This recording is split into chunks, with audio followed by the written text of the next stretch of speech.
آزاد کشمیر کی بدلتی سیاسی صورتحال، صدر آصف زرداری نے پیپلز پارٹی آزاد کشمیر کی پارلیمانی پارٹی کا اہم اجلاس طلب کر لیا۔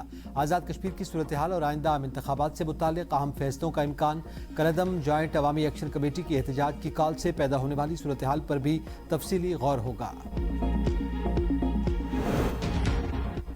جموں کشمیر جوائنٹ عوامی ایکشن کمیٹی کالعدم قرار، محکمہ داخلہ آزاد کشمیر کے نوٹیفیکیشن کے مطابق Jammu Kashmir action committee joint عوامی ایکشن کمیٹی اور عوامی ایکشن کمیٹی کے نام سے کام کرنے والی تنظیم کو فرسٹ شیڈول میں شامل کر دیا گیا۔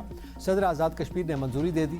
تنظیم کے خلاف امن و سلامتی کو نقصان پہنچانے کے معقول شواہد ہیں۔ تنظیم ریاست میں انتشار پیدا کرنے میں ملوث پائی گئی۔ 38 میں سے 35 مطالبات منظور، ایکشن کمیٹی پھر بھی احتجاج پر بضد۔ آزاد کشمیر حکومت کا ایکشن کمیٹی کو مطالبات کے نام پر اپنی مرضی مسلط کرنے کی اجازت نہ دینے کا فیصلہ۔ 9 جون کو انتخابی عمل میں رکاوٹ عوامی حقوق کا دفاع نہیں، جمہوری عمل کو متاثر کرنے کی کوشش ہوگی۔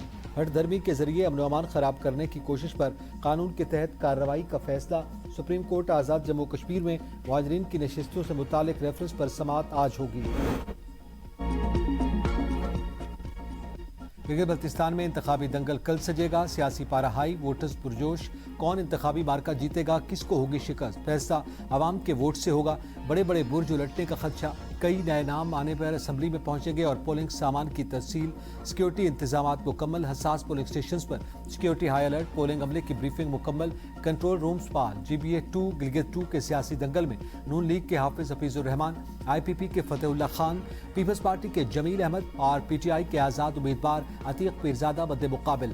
GBA-13 استور 1 میں سابق وزیر اعلیٰ خالد خورشید کی والدہ شاہدہ خورشید اور نون لیگ کے فرمان علی کے درمیان کانٹے کا مقابلہ متوقع۔ GBA-18 دیامر 4 میں حاجی گلبر خان، کفایت الرحمان اور ایوب قریشی کے درمیان سخت مقابلہ۔ GBA-7 سکردو 1 میں پیپلز پارٹی کے توقیر مہدی شاہ، IPP کے راجہ جلال حسین مقپون، نون لیگ کے اکبر تابان اور PTI کے راجہ زکریا مقپون میں سخت مقابلہ متوقع۔ گلگت بلتستان اسمبلی کی 24 نشستوں پر 403 امیدوار مد مقابل، مجموعی طور پر 396 مرد امیدوار جبکہ 8 خواتین امیدوار بھی میدان میں موجود۔ پیپلز پارٹی 23 امیدواروں کے ساتھ سرفہرست، نون لیگ کے 22 اور استحکام پاکستان پارٹی کے 15، مسلم لیگ 11، JUIF کے 9 امیدوار میدان میں ہیں۔ MWM کے 7، جماعت اسلامی اور MKM کے 6 امیدوار انتخابی دوڑ میں شامل۔ 266 آزاد امیدوار بھی الیکشن لڑ رہے ہیں۔ کل 9,58,480 ووٹرز۔ امریکہ اور ایران کے درمیان دوبارہ کشیدگی، ایک دوسرے کی تنصیبات پر حملے۔ ہرمز کے قریب امریکی جہاز میں فائر کے جواب میں امریکہ نے گروک اور جزیرہ قشم میں ریڈار تنصیبات کو نشانہ بنایا۔ سینٹ کام کے مطابق امریکی طیاروں نے 4 ایرانی ڈرونز کو مار گرایا۔ خلیجی ممالک کی طرف سے داغے گئے متعدد بیلسٹک میزائلز اور ڈرونز کو روکا۔ حملے میں کسی امریکی اہلکار کو نقصان نہیں پہنچا۔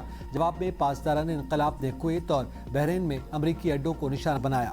کہا امریکی کارروائیاں جاری رہیں تو آبدہ ہرمز مکمل طور پر بند کر دی جائے گی۔ ایران نے جنگ بندی ڈیل پر اتفاق نہیں کیا، معاہدے کے سوا کوئی راستہ نہیں۔ صدر ٹرمپ کا امریکی ٹی وی کو انٹرویو، کہا جاری تنازع اور اس کے حل میں وقت لگتا ہے، ایسے معاملات فوری حل نہیں ہوتے۔ صورتحال اس سمت میں جا رہی ہے جہاں ایران کو مذاکرات اور معاہدے کی طرف آنا پڑے گا۔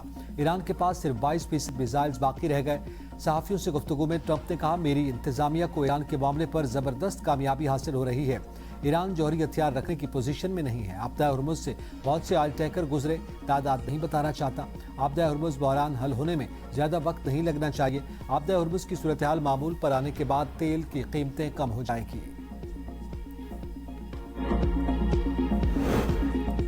منجمد $24 ارب کے بدلے مذاکراتی ڈیڈ لاک کا خاتمہ، ایران کی امریکہ کو پیشکش۔ سپریم لیڈر کے مشیر محسن رضائی کہتے ہیں کہ ایران سے سمجھوتے پر پہنچنے کے لیے یہ بڑی رقم نہیں، یہ پیسہ ایران کا ہی ہے۔ جنگ اور ناکہ بندی جاری رہی تو ایران جنگ کو بحر ہند، بحیرہ احمر، باب المندب اور بحیرہ روم تک لے جائے گا۔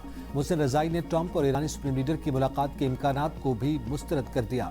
وزیر خارجہ عباس عراقچی کہتے ہیں ایرانی سپریم لیڈر اور امریکی صدر کی ملاقات حقیقت پسندانہ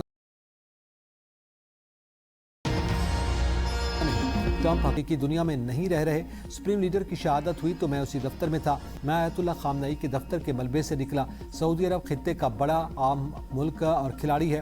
ایران سعودی عرب مل کر خطے میں امن و استحکام اور ترقی لا سکتے ہیں۔